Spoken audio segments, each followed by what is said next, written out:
What is up, everybody? I'm No Legs Given, and today we are going to be taking a look at probably the strongest start that you can have on the Fates. And of course, it's going to be fueled by Blind Mouse, but that is going to be Fool's Gold. Finding Fool's Gold early on, I've talked a lot about how early econ especially is very, very good, and I think that Fool's Gold is a pretty good treasure regardless. But getting to grab that treasure on 2.2 and then having 4 gold every turn for as long as you want it is very, very beneficial. Obviously, it comes with the drawback of not being able to find spells, but I think that that drawback is mitigated by just how much power you grab from that early econ.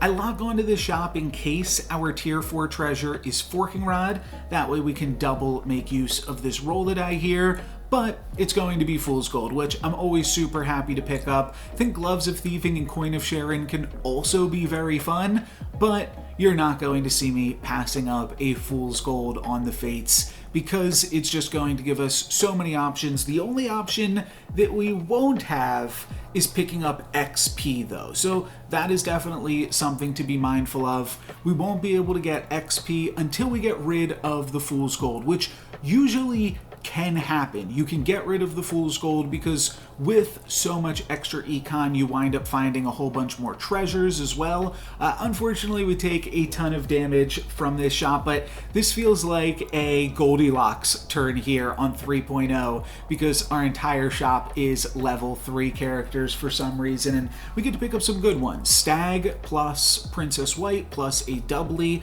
Those are all going to have some nice little synergies with them. We're actually playing up against Goldilocks this turn, so my eyes weren't deceiving me. We are indeed playing the Fates, and yeah, we are off to a pretty nice start here, I think, as well. I'm not super in love with dwarves in general, but I will say that when you are playing an econ hero like Cursed King or Sharebear, or even sometimes Wonder Waddle that finds an early spinning gold, or you're playing the Fates with Fool's Gold, I think the dwarves can actually be a really, really strong archetype, just because you're gonna get pretty strong, you're gonna want to start to bully some of your opponents, and the dwarves are going to help you do that and just stay strong throughout the game and try to end the game early as well. So that's something that we are looking to do. I'm not like super tunnel visioned onto dwarves, but that's kind of just what wound up rolling into the shops as far as I was concerned. So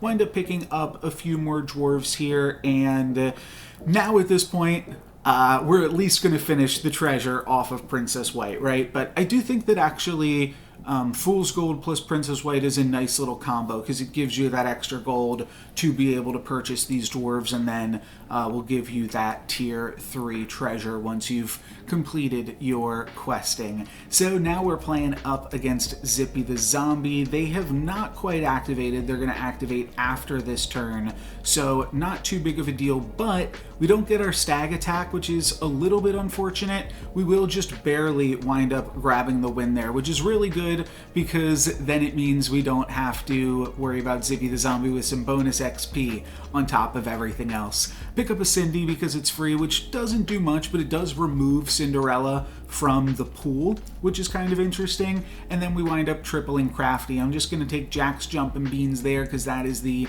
best treasure pound for pound, and then I will take a Lucky, and that's going to allow us to grab another tier 3 treasure, and or I guess our first tier 3 treasure off of the Princess White. And nothing super exciting in that shop, to be totally honest, but ultimately I'm going to go for Eye of Ares. We're a little bit low on health, and I figure just trading in these combats won't be super terrible. And then the other thing that I do is I move Lucky to that first position to give my stag a little bit more likelihood of getting an attack in. So that'll give Lucky some more bonus stats in the back line. And we actually grab a win despite having Eye of Ares there, a win against Celestial Tiger, also trying to wish upon a star against us. no, no, no, not in my house. We'll sell off this sleeping princess that we just picked up in favor of a few more dwarves here. And now you can see, like, we already have 3 treasures. If we triple lucky or doubly, we could decide to get rid of this fool's gold already. Now, I'm not going to be in a super huge rush to get rid of it. I think that I might actually look to get rid of the Eye of Ares soon, especially as we pick up a greedy. That's kind of a nombo. But now we're all in on dwarves. We are fully dwarved out here as we toss the stag to add this lucky to the board. And I don't feel super strong, but again, for right now, we can just try to tie in these combats, and that feels pretty good to me.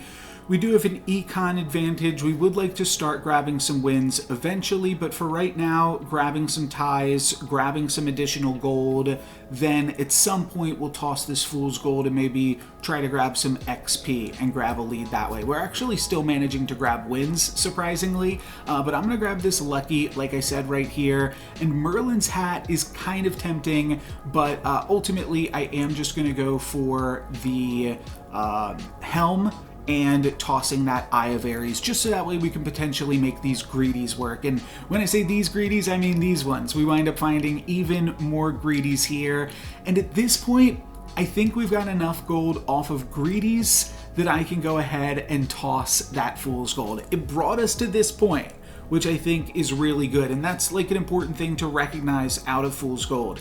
It can get you to this point, and then you can take it and go somewhere else with it. Now, one other thing that we could have done was floated the treasure for one more turn, not used it in this combat, and then at the start of next turn we use the fool's gold and then immediately replace it with the 3 of shields. So that was another avenue that we could have taken, but I felt like the 3 of shields is interesting because it might actually help you get more gold during the combat when you're playing these greedies. So figured I would just pick it up then and there. And now I am looking for doublies. I'm definitely looking for some more greedies, and I'm also looking for XP spells. I think that all of those things will be very good for us. So I'm gonna see what we can find. Fanny, also definitely high on the list of characters that I'd like to add to the board right now. And then I find another greedy. I'm going to try to find a way to pick that one up as well. Awkwardly, we're not really playing our doublies here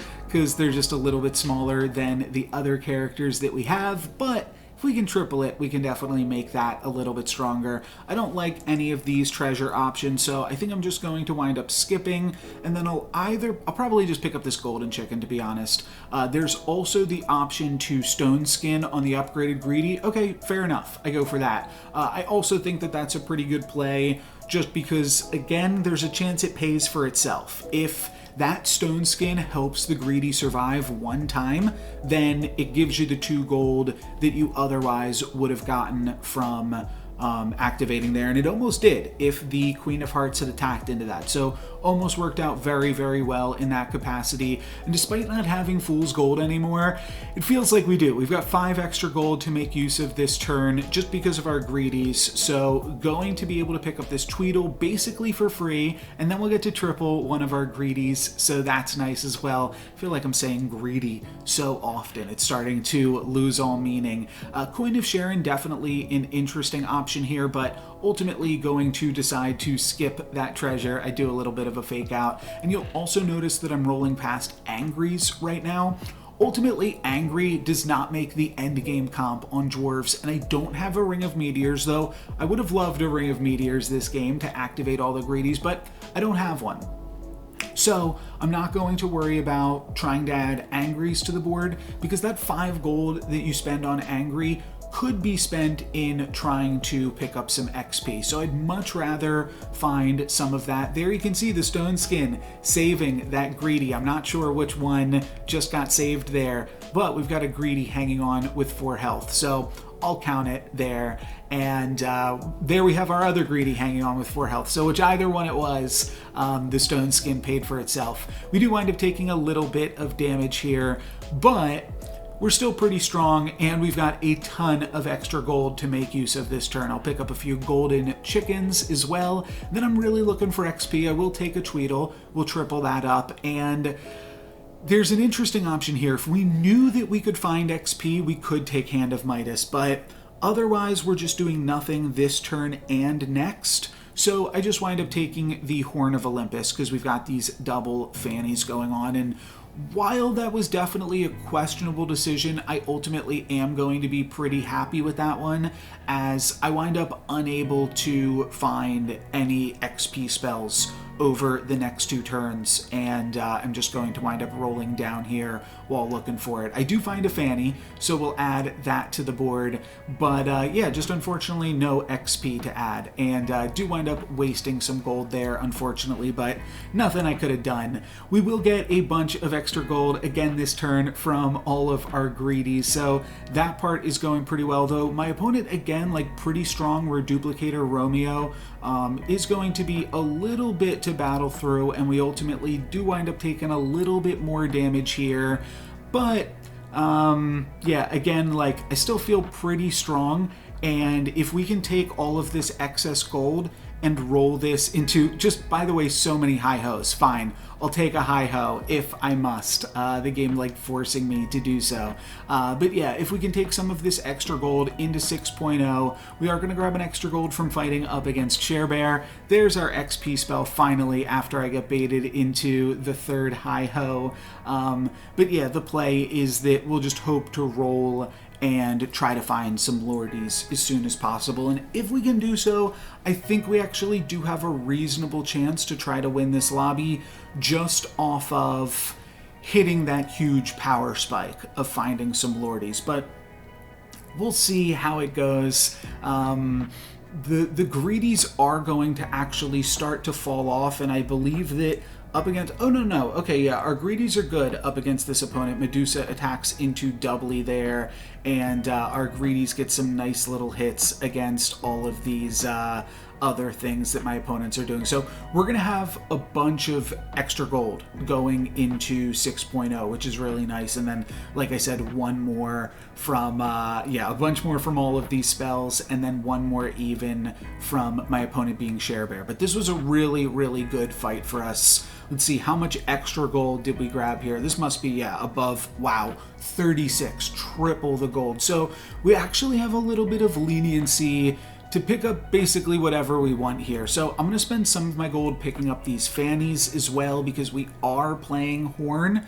So I didn't feel like the gold was that much wasted, but I still spent 8 gold, now 12 gold on fannies this turn, 10 after I skipped this treasure. Maybe that wasn't the best use of my gold, because as soon as I find a Lordy, I am going to be cutting some of those fannies, but it is a huge power spike to give everything in my front row an additional +8/+8, and then I will wind up casting a another high-ho to end off the turn. We do have a knighthood here, which I ultimately don't lock onto, just because I really want to find that Lordy ASAP, and this Zippy the Zombie actually just destroys me. They hit me for 9 down to 4, they take out my fannies, and I didn't get any extra bonus gold from my greedies this turn, so that is definitely unfortunate. I'm gonna wind up picking up a golden chicken and then just feeding the crafty to the Kraken, but I get lucky enough that we are able to find a Lordy here. So this is really nice. Even though it came a little bit late, it's definitely a nice power spike to be able to grab here. And I play around a little with the board. I'm not sure, do I want to play some Echo Woods? Do I want to play some Greedies? Ultimately, I do decide that I still want to play some Greedies on this board, so wind up cutting one of my Echo Woods for that. I think that we are strong enough with what we're currently playing that I want to try to add some additional gold so that we can roll for some more Lordies and beat our opponents that are really strong, with that Zippy the Zombie being in the lobby that just kicked our butt.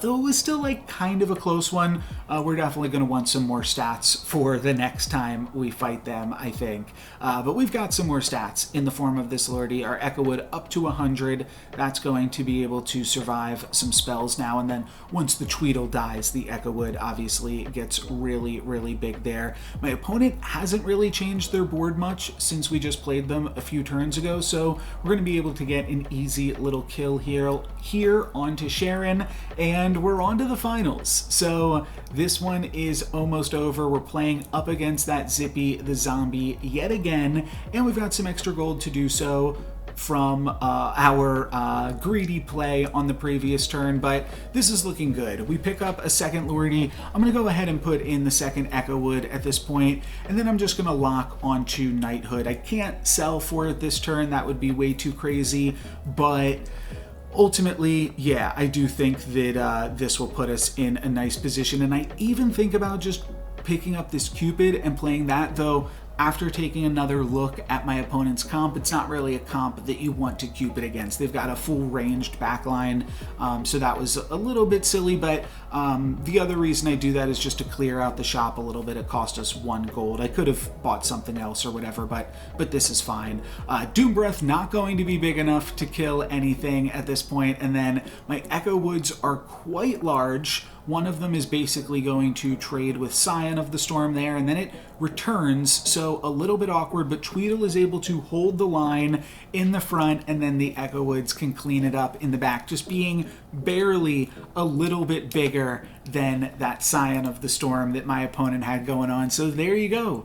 Dwarves get it done. Definitely not like a super powerful game, but that's going to happen for a few reasons. One, this was a share bear lobby, so that kind of ramps up the expected final turn of the game, and then also our Fool's Gold just allowed us to put a lot of cash together and roll for some of those big things, and then eventually we did find the Lordies, and that was enough to take it down quickly.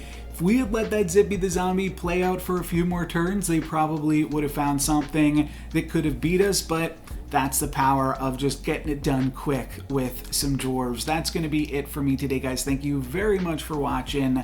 I'm No Luck's Given. Peace.